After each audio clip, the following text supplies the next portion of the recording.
Oke, Assalamualaikum warahmatullahi wabarakatuh. Kami dari Moonful Corporation hari ini akan mempresentasikan tentang fitur-fitur apa aja sih yang ada di dalam aplikasi Trello. Nah, first of all, let's meet our team. Perkenalkan, nama saya Indita Wulandani. Di sini saya sebagai account eksekutif. Bersama rekan-rekan saya ada Siti Zanuba sebagai strategi planner. Lalu ada Mevelvi Ali sebagai art director dan juga ada Hani Radoviani sebagai copywriter. Nah, pertama-tama di sini saya akan menjelaskan Trello itu apa sih? Trello adalah sebuah aplikasi kolaborasi manajemen kerja yang memungkinkan penggunanya untuk dapat mengatur berbagai proyek yang mereka kerjakan dalam satu tempat atau wadah saja. Trello akan membantu orang dalam sebuah proyek yang sedang dikerjakan, siapa yang sedang mengerjakan, dan juga sejauh mana dalam pengerjaan tersebut. Anggap saja Trello adalah sebuah papan tulis yang penuh dengan sticky notes. Di masing-masing sticky notes tertulis mengenai tugas Anda pribadi dan juga tugas tim secara keseluruhan. Lalu, di setiap sticky notes tersebut juga terdapat foto dari berbagai sumber serta kolom komentar. Nah, bedanya dengan papan tulis biasa itu apa sih? Trello adalah papan tulis yang bisa kamu bawa kemana-mana. Kamu juga bisa mengakses Trello lewat smartphone atau lewat komputer dengan sangat mudah. Trello adalah aplikasi yang super fleksibel. Kamu bisa menggunakannya untuk keperluan pribadi, kantor, hingga bisnis sekalipun. Nah, gimana sih cara daftar di Trello itu? Kamu bisa mendaftarkan Trello dengan memasukkan nama, lalu memasukkan alamat email, serta membuat password baru. Setelah selesai, klik pilihan Create New Account. Selesai dengan pembuatan akun, kamu bisa login kembali dengan akun dan password yang kamu daftarkan tadi. Nah, selain itu, di sini saya akan menjelaskan manfaat apa saja sih yang ada dalam Trello. Kita dapat benefit apa sih kalau kita menggunakan Trello? Nah, setelah mengenal fitur-fitur dasar Trello, berikut akan saya jabarkan manfaat apa saja yang bisa didapatkan dengan menggunakan Trello. Yang pertama, Trello adalah aplikasi yang super fleksibel. Yang kedua, kamu bisa membuka Trello melalui aplikasi smartphone atau dari web di desktop. Dengan begini, kamu bisa mengucapkan selamat tinggal kepada meja, kursi, atau dinding yang penuh dengan sticky notes yang sangat berantakan. Yang ketiga, mengetahui kapan deadline akan datang. Saat Anda membuat satu cards di Trello, kamu juga bisa sekalian memasukkan deadline penyelesaiannya. Apabila waktu deadline akan datang, card tersebut akan otomatis berubah warna menjadi kuning. Selain warna kuning, warna tersebut juga bisa dipilih dengan warna lainnya yang ada di aplikasi Trello. Nah, yang keempat, checklist dalam satu tempat. Kamu tidak perlu lagi mengingat-ingat langkah apa yang harus dilakukan atau bagaimana urutannya. Sebab dengan Trello, kamu akan mudah melacak dan melihat progres dari to-do list tersebut. Yang kelima, ada power ups. Untuk meningkatkan produktivitas lebih jauh lagi, dengan power ups, kamu bisa mengintegrasikan aplikasi pendukung kerja lainnya, mulai dari Slack, Google Calendar, Evernote, dan masih banyak lainnya. Dengan Trello, kamu nggak perlu lagi klik sana-sini untuk pindah ke berbagai aplikasi karena semua bisa diakses dalam satu tempat. Nah, yang terakhir, ambil inspirasi dari orang lain. Nggak usah khawatir, di Trello ini kamu bisa mengambil inspirasi boards dari orang lain hanya dengan satu klik saja. Dengan begini, kamu bisa menghemat banyak waktu karena tidak perlu membuat board beserta list dan card dari nol. Nah, selain itu, Trello juga mempunyai 4 fitur utama lainnya, yaitu ada boards, list, card, dan juga menu. Nah, untuk penjelasan lebih lanjutnya akan dijelaskan oleh rekan saya. Oke, selanjutnya saya akan menjelaskan tentang 4 fitur yang ada di Trello. Yang 4 fitur itu yang tadi udah dibilang sama Indita itu ada board, ada cards, list, dan menu. Dan sekarang saya akan menjelaskannya secara lebih rincinya. Jadi fitur pertama itu ada yang namanya board. Jadi boards itu di sini itu bakal nunjukin proyek yang kita buat secara lengkap dengan berbagai informasi yang udah kita tulis di dalam boards ini. Dan semua orang yang tergabung di dalam boards ini itu bisa lihat ada proyek, ada informasi apa di dalamnya. Terus juga bisa lihat terus juga apa misalnya satu divisi itu punya satu board punya satu board yang sama. Jadi semua orang yang di divisi tersebut itu bisa lihat semua tugas yang harus dikerjain sama mereka. Terus juga jumlah boards yang bisa kita buat itu jumlahnya itu tidak terbatas. Jadi kita bisa menjalankan banyak proyek dengan tim yang berbeda-beda juga. Jadi nggak saklek satu tim di satu Trello itu cuma satu tim. Jadi setiap satu board itu bisa ganti-ganti tim. Jadi tiap board bisa ganti tim, tiap board ganti tim kayak gitu. Terus fitur yang kedua itu ada yang namanya cards. Nah, si cards ini itu adalah salah satu komponen yang terpenting di dalam boards di Trello ini. Jadi cards di sini itu berguna untuk menampilkan tugas dan ide-ide.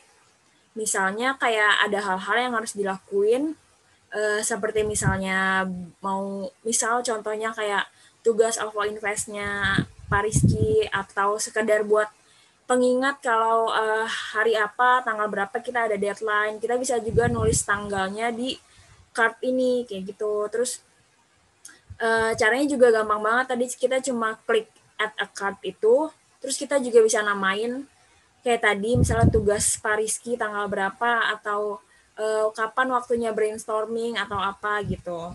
Terus juga sama kayak board, di card ini juga tidak ada batasan dalam pembuatan card. Jadi kita bisa bikin cardnya ini tuh sebanyak-banyaknya yang kita butuhin kayak gitu. Terus juga eh, kita juga bisa masukin berbagai informasi terkait project, kayak kayak tadi misalnya tanggal atau apa. Jadi dengan gini tuh anggota tim lain itu bisa tahu lebih jelas apa yang harus mereka lakukan dilihat dari si card-card ini. Fitur selanjutnya itu ada yang namanya list. Jadi list ini itu merupakan wadah bagi cards agar tetap rapi sesuai dengan perkembangan proyek yang sedang berjalan. Jadi dengan kata lain list ini tuh berfungsi selayaknya workflow, di mana tiap list ini tuh bisa dibuat dan dikategorikan.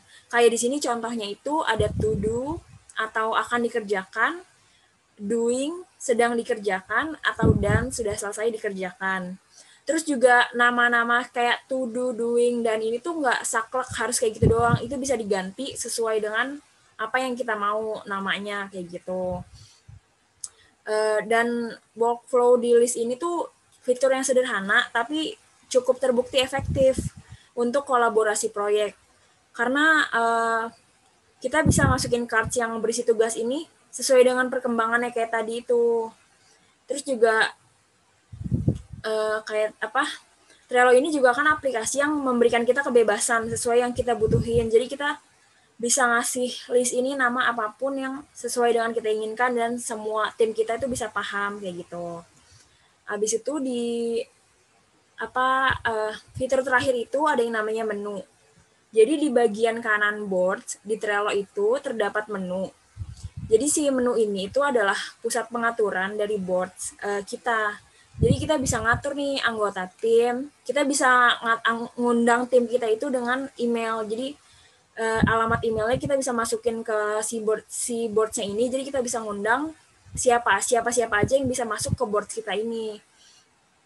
Terus kita juga bisa ngelihat filter dari cards-nya ini, atau kita cuma sekedar ngelihat aktivitas dari anggota tim lain.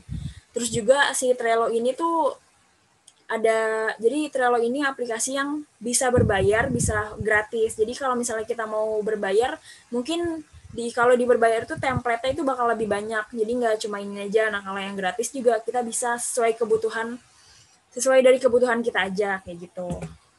Next.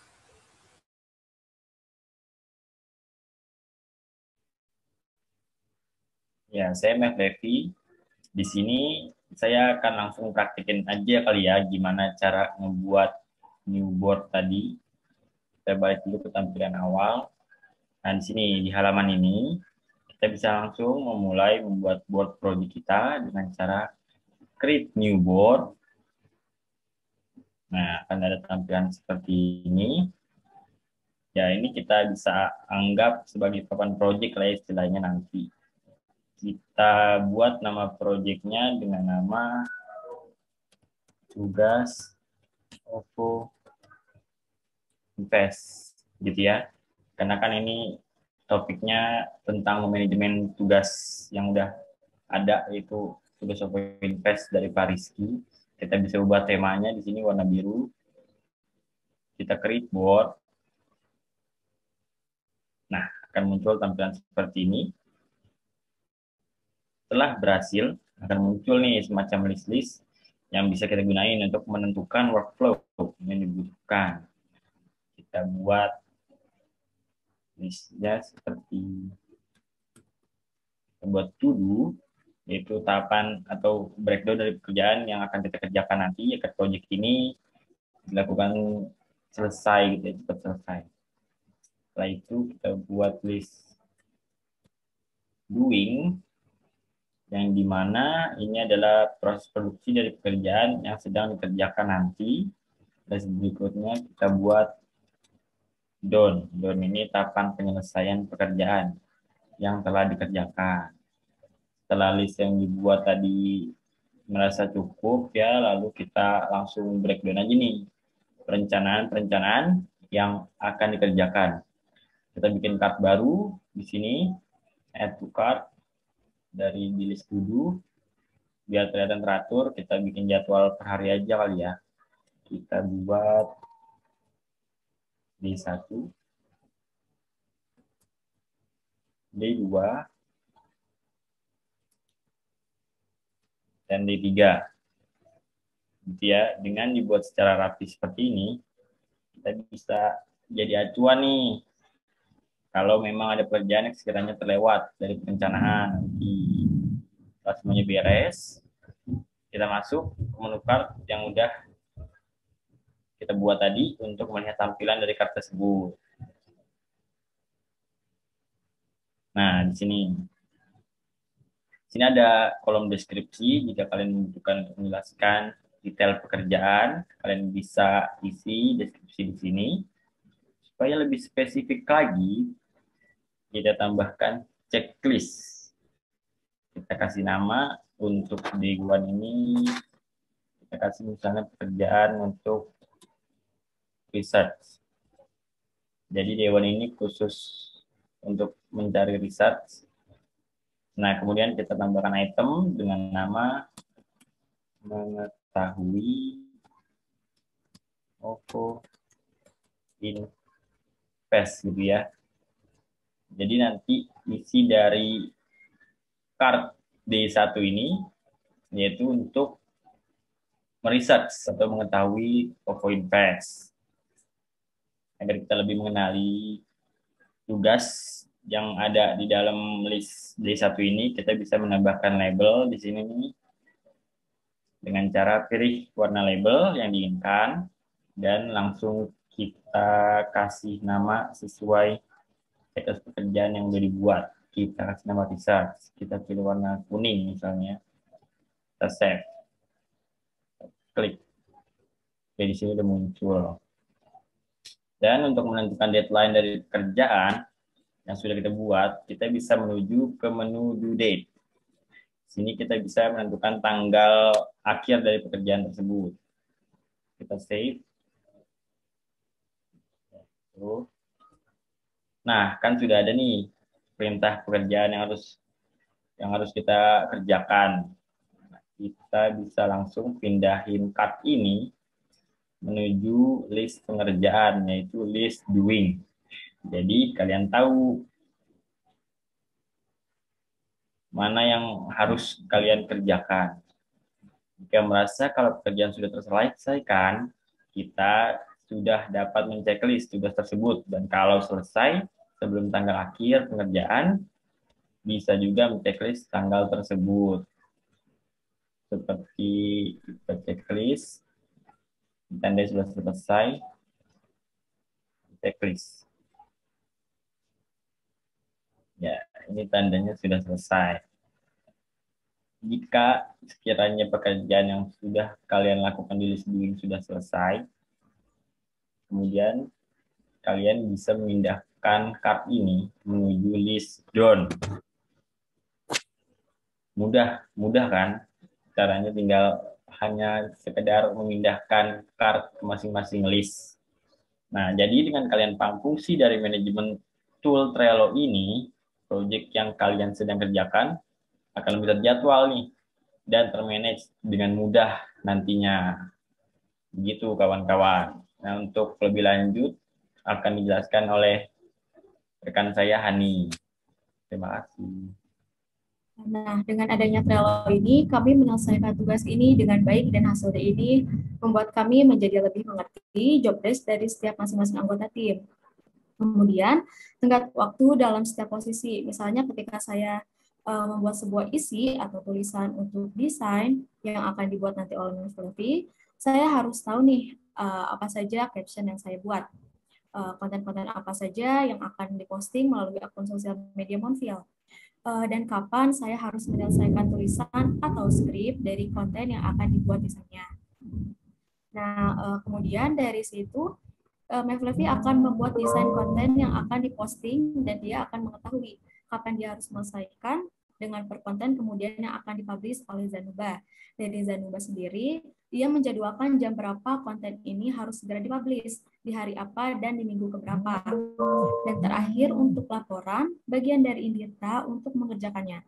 Dan dia juga mengetahui list dari setiap poin yang akan dijadikan laporan dan kapan tenggat waktu dia harus submit kepada dosen. Nah, jadi Trello ini aplikasi yang sangat fleksibel, karena dengan Trello ini kita dapat membuat manajemen task, mulai dari bisnis atau pekerjaan, tugas-tugas pendidikan, sampai keperluan pribadi. Contohnya untuk mengatur keseharian kita agar menjadi lebih produktif lagi. Seperti jika kamu ingin lebih aktif nih di sosial media kamu, contohnya di Instagram, kamu bisa menentukan apa yang ingin kamu posting dalam misalnya waktu 1 bulan. Dengan begitu, kamu aktif di sosial media kamu dan apa yang akan kamu posting, jam berapa kamu posting, itu sudah jelas karena kamu sudah membuat listnya di Trello. Contoh lain, jika kamu ingin lebih struktur dalam keseharian kamu, seperti jam berapa waktu kamu mengikuti kelas ketika kuliah, apa yang harus kamu lakukan setelah selesai kelas pertama, apakah kamu harus merapikan tempat tidur atau kamu harus mengulas dulu nih kembali materi yang sudah disampaikan oleh dosen tadi.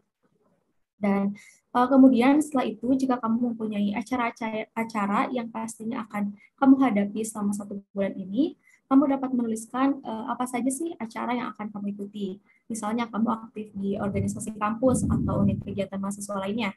Misalnya saya dapat menjadwalkan kapan saya harus menginstruksikan kepada anggota saya untuk membuat program kerja, atau misalnya kemudian kapan waktu bertemu dengan pelatih, kapan bertemu atau membicarakan hal penting bersama pembina, dan kapan memulai latihan, sampai agenda kegiatan yang harus dijalani selanjutnya di organisasi itu atau di UKM tersebut. Nah, karena dengan adanya Trello ini, kita dapat mengurusi berbagai proyek dengan mudah melalui board yang dimana masing-masing board itu terdapat berbagai list yang berisi penjelasan tugas secara detail dalam bentuk cards. Dengan begitu, semua anggota tim bisa mengetahui apa yang harus dilakukan dan kapan waktu untuk menyelesaikannya. Jika Anda terbiasa menempel sticky notes di meja belajar Anda, itu pasti akan berantakan. Dengan Trello ini, kita bisa membukanya kapan saja, bisa melalui smartphone maupun di desktop. Dan mungkin kita terbiasa membicarakan tugas-tugas melalui WhatsApp group untuk tim kita sendiri, lalu menulis semua daftar tugas yang harus diselesaikan, dari tugas yang pertama kali dapat sampai tugas yang baru. Dan itu pastinya akan membuat kita bingung kapan batas tenggat waktunya. Nah, pengalaman kami ini menggunakan Trello, walaupun baru-baru ini, tapi kami merasakan perbedaannya, karena lebih terstruktur dan jelas. Saya rasa cukup untuk pembahasan Trello kali ini. Terima kasih banyak. Sampai jumpa di video selanjutnya. Wassalamualaikum warahmatullahi wabarakatuh.